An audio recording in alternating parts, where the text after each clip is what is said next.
a jej manžela a všetkých celú rodinu, Bože. Najmä ju, Pane, na tieto 31 rokov, Bože. Aby bola zdravá, požehnaná, Bože. Aby mala všetko v hojnosti, v pokoji a v láske, Bože. Lebo nič není lepšie, Bože, ako pokoj a láska, Bože.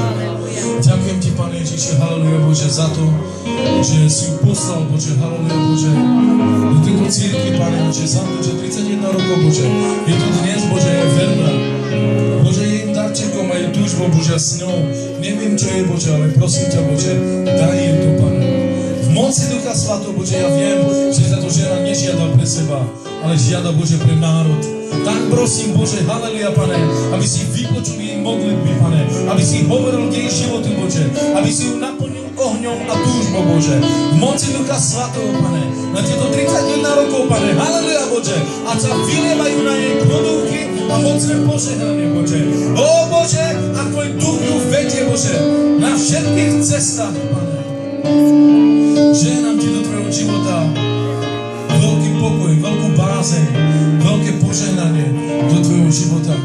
Aby všetko, čo je problémové, aby sa zmenilo na pokoj. Aby všetko, čo je trápené, aby to odišlo v moci Ducha Svatého.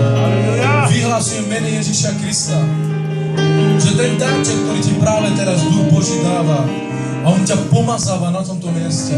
On ťa ustanovuje na tomto mieste.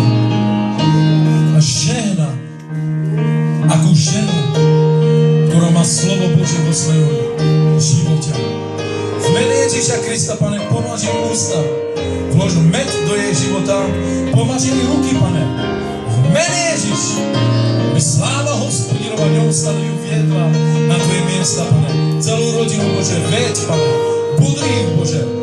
Mocno mene Ježiš, Bože. Ďakujem Ti za 31 rokov, Pane. Všetko najlepšie v Tvojom živote. Naša sestrička. Halleluja.